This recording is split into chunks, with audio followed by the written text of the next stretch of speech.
жерде төрөган орун басары болгон үчүн эле Жок, андай. мен сыйлап берип коюшту. Сыйлоо эле ошол жерде Ташеке да алып атат, мисалы Абдуллаев. Ал райсоветтин төрагасы болчу. Баса белгилеп айтып кетейин, буга чейин мен Тайырбек Сарпашев жана анын үй бүлөсү боюнча изилдөөлөрдү кылам деген бүгүнкү күндө директор болуп турган Кыргызбаев Абдыхалил кандай коррупциялык схемалар менен бул жер өтүп кеткен сиздерге Кудай буйрса далилдеп бермекчибиз. Эң биринчи далилдердин бири бул ушул жердеги тургундар. 1970-жылы дирекция строительства райцентр Токтогул и подготовка лоза водохранилища Токтогульский ГЭС деген уюм ачылган. Ушул мына зеленый полосанын баардыгы ар кимди ар нерсе кылып полоса мейли өзүнчө бир эме болот мынакей. Застройка болот. Ушул суранып атабыз, жазып атабыз, чырылдап атат. Бирөө келип сурап койгон жок. Тротуар болгон, зеленый полосада газон болгон, ошум эл эзала турган жай болгон да ошондой. Элдин акызын жеп, мына жерин сатып өттүр. Эми буну биз териштиргенге туура келип жатат. Биздин жергиликтүү жетекчилер уккула, жардам бергиле. Архитектураңар бар, мэриңер бар, депутаттарыңар бар. Местный жерде эле ташип жок эле өзүңөр деле чечип койсоңор болот ушул жерде. Окей. Мына тытылган.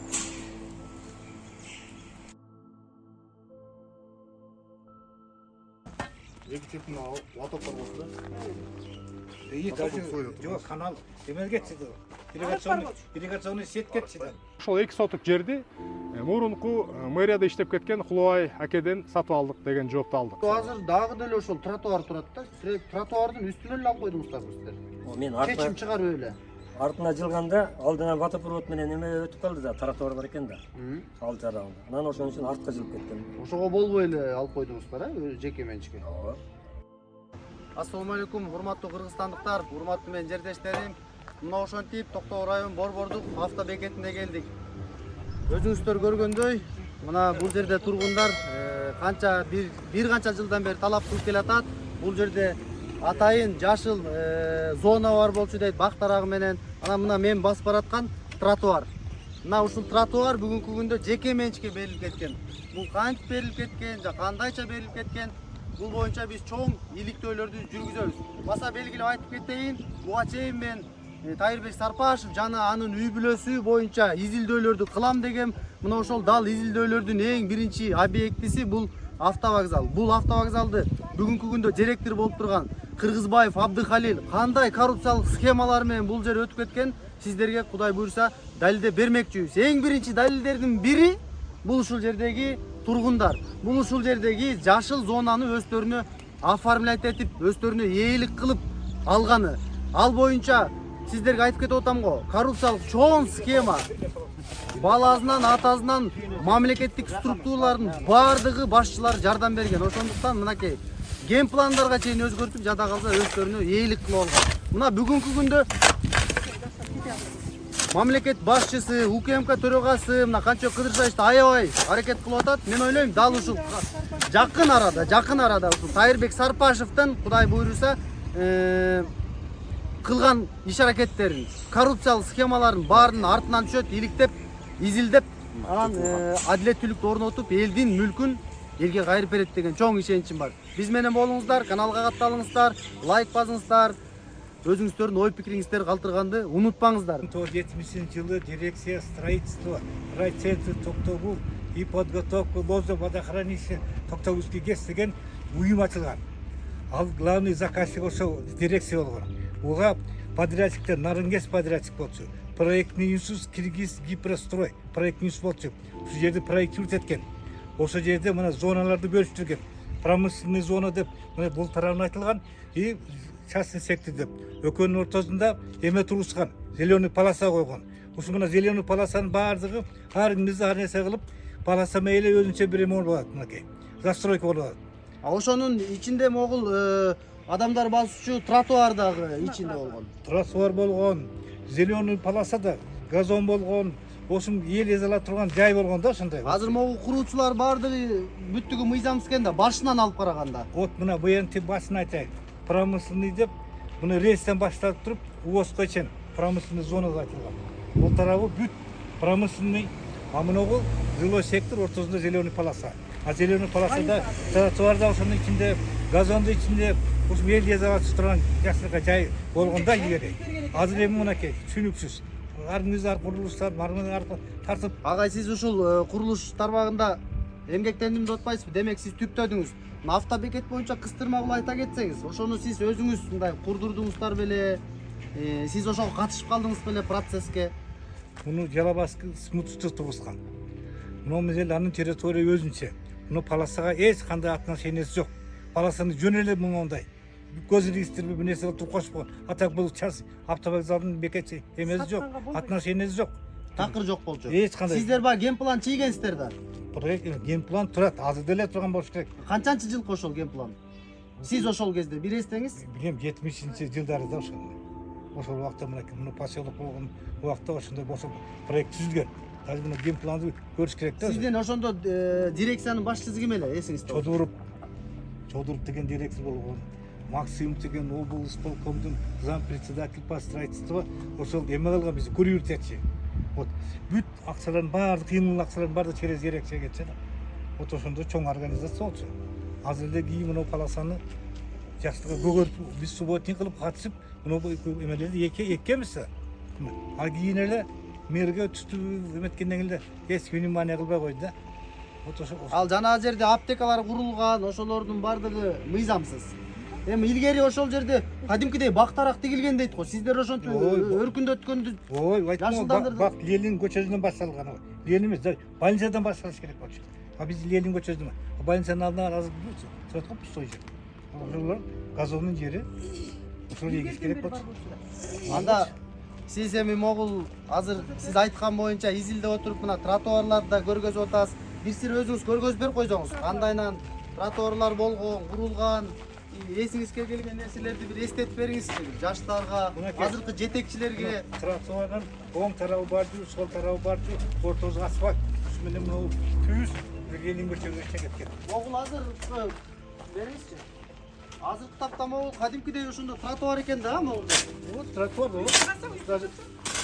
Вот Ошол жерде бордюрлар бар экен, а? бордюр, мына бордюр.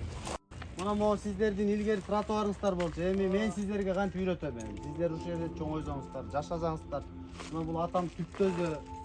Анан мынакей бүгүнкү күндө максат өзүң бир аз айтып берип койсоңбу аны? Жок, ал түшүнүктүү болуп атпайбы? Жок, азыр сен кимден сатып алдыңбы аны максат? Кулбай акеден. Мына ошону айтып берип койсоң, могу жерде Кулубай деген деле жок го жазуусу.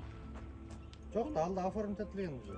Сага оформить этилип кеткен, а? Менин апама. А бирок өзү Кулубай өзүнүн атынан сага кол коюп өткөрүп берди. Ал иштебейби Кулубай аты? Кулубай өзү жер адизи болгон, билесизби? Каны эми?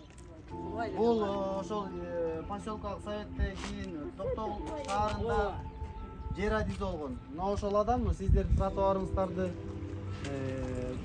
бүгүнкү күндө кызыл китеп чыгарып сатып жүрүп атат. Азыр мынакей максаттагы бул жөн эле бир жаран болуп атат да, бул сатып алганчы буда эч айып жок. Мынакей көрүңүздөр. Сага окшогондор толтуруп алып атпайбы? Кулубай өзү жооп берет да эмне? Туура. Кулубай эмес да.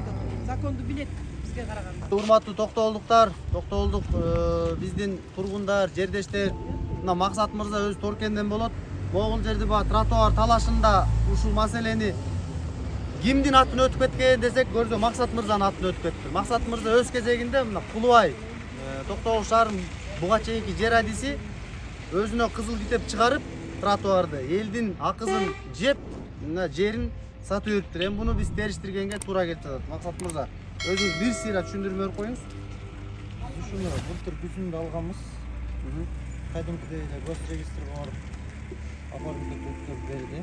Канча каражатка бааланды? Эми ал ошо гос регистрде эмелери бар. Ошол жака туура эле жазылган. Баары көрсөтүлгөн, а?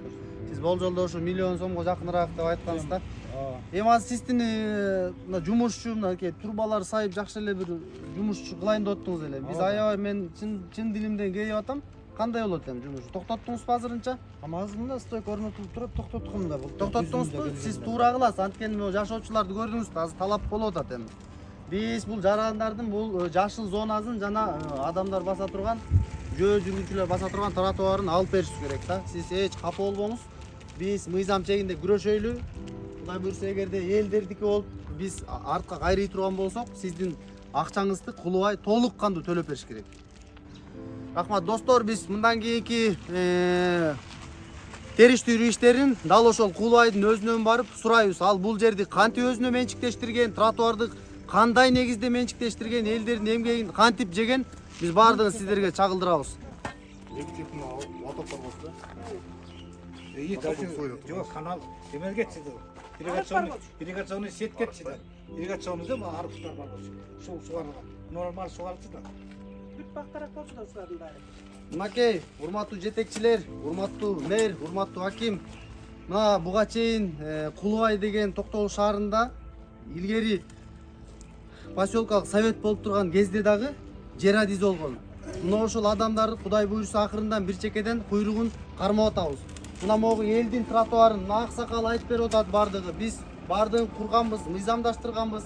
Эми асмандан түшө калгансып, мына бүгүн мынтип улам сындырып сатып, буларчы улам баягы катып алган, кытып алган, мыйзамсыз баарын өздөрүнө ээлик кылып алгандарын бир чекеден вафлидей кылып сындырып сатып атышат.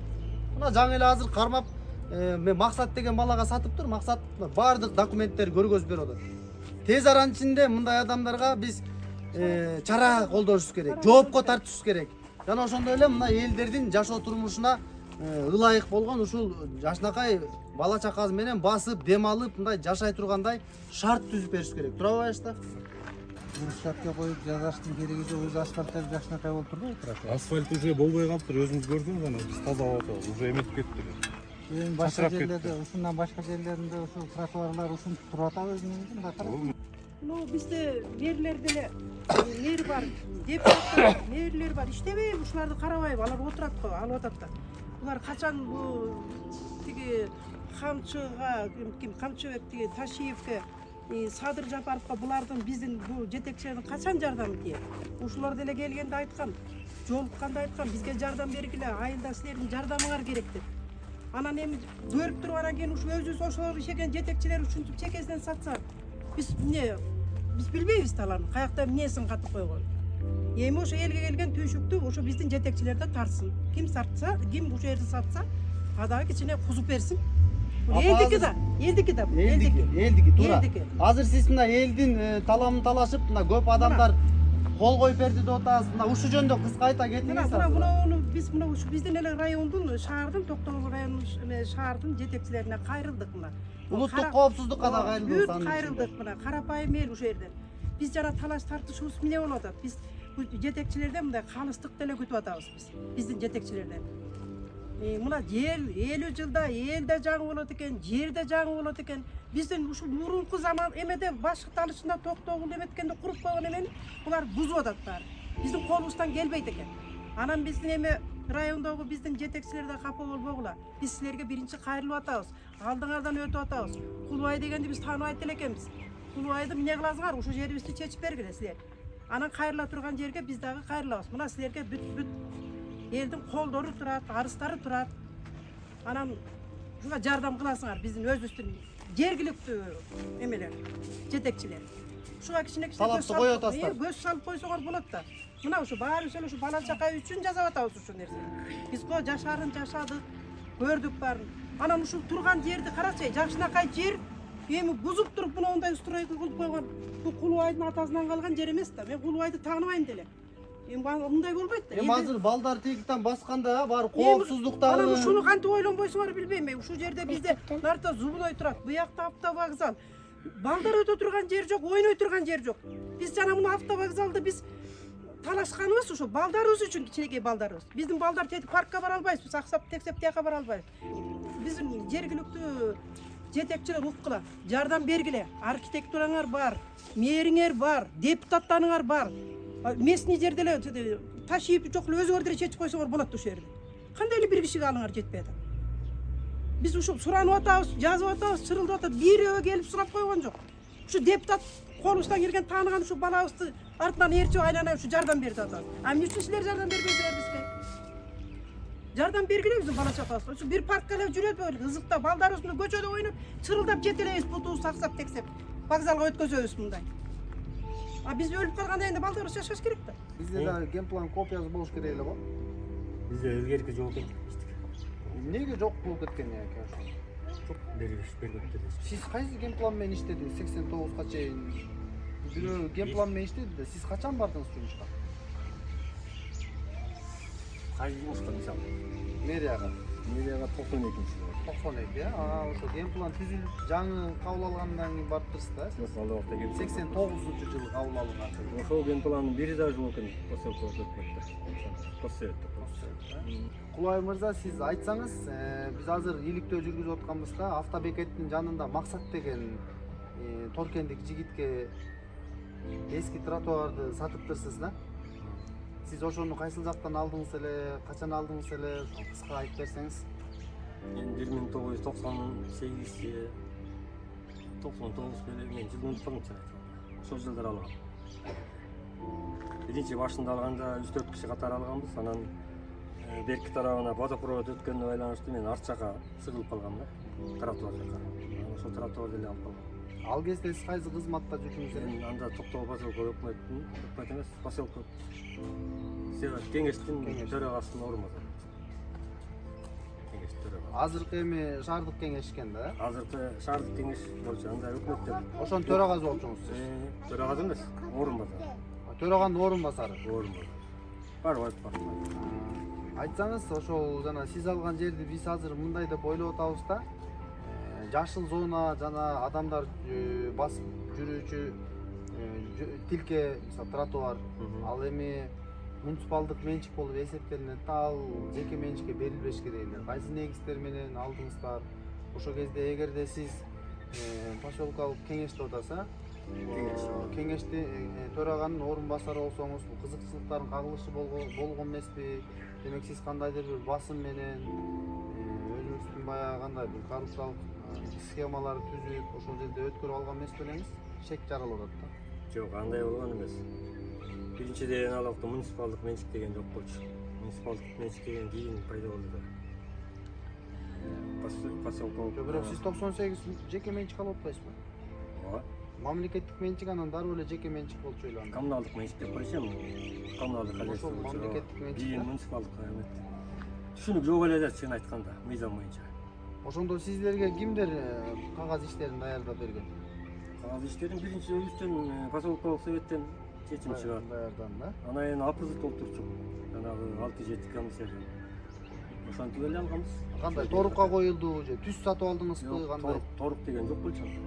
Сиз квитанция бердиңизби же ошол жерде төраганын орун басары болгон үчүн эле Жок, андай. эме сыйлап берип коюшту? Сыйлоо эле ошол жерде Ташакеде алып атат, мисалы Абдуллаев. Ал райсоветтин төрагасы болчу. Ал кайсыл чекеден алып атат? Ошону мен алдымдан алып атат да, берки тарабынан. Бери жанында Бейгалаке деген бар болчу.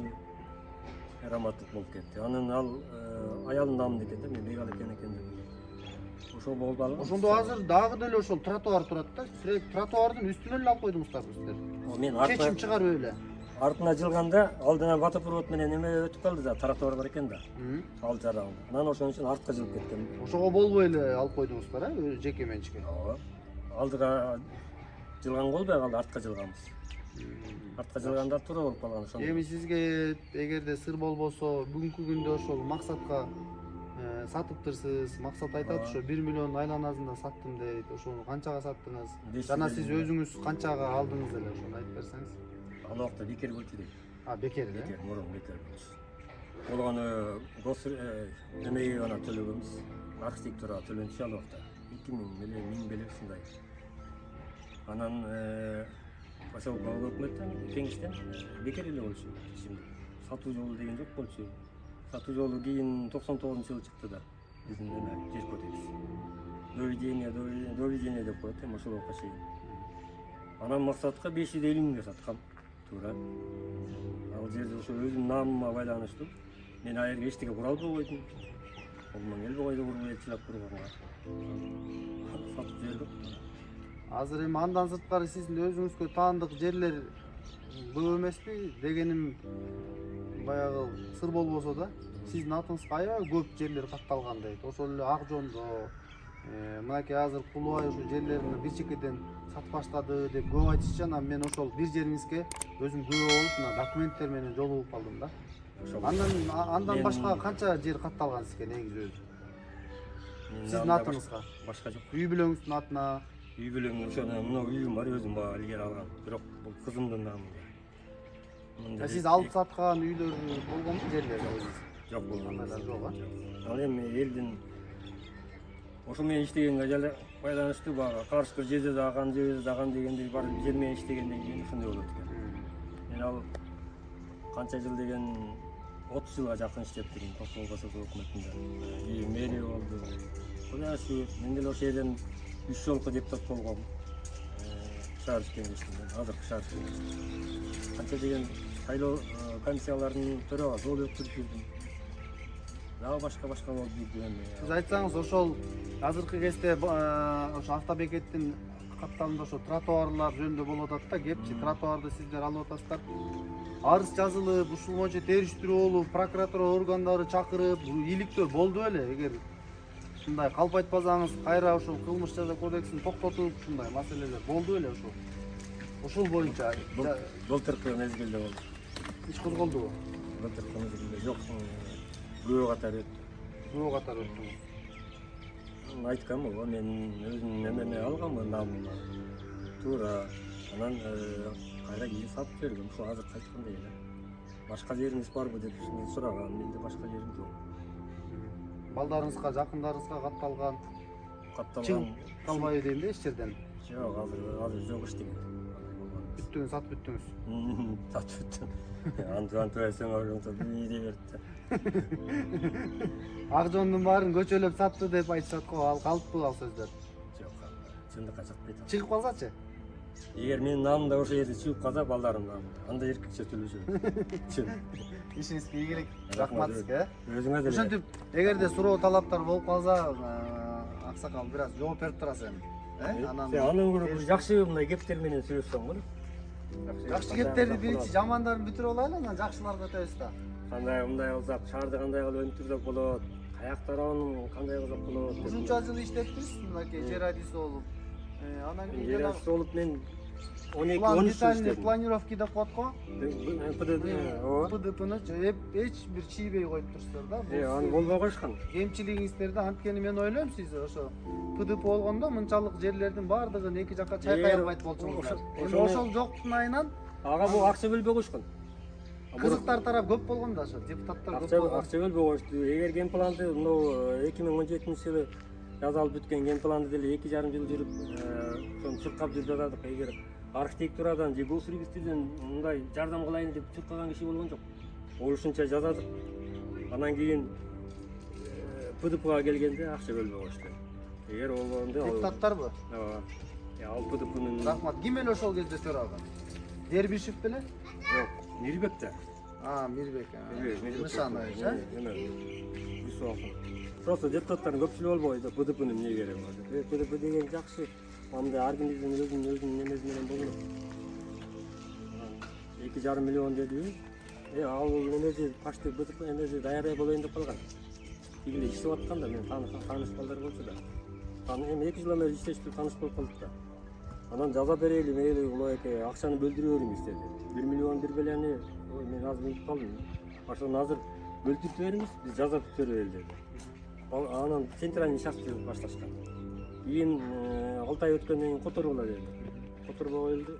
Ошо менен токтоп салды. Рахмат анда. ПДП ошондой эле бүтүп калды. Рахмат, ишиңизге ийгилик анда.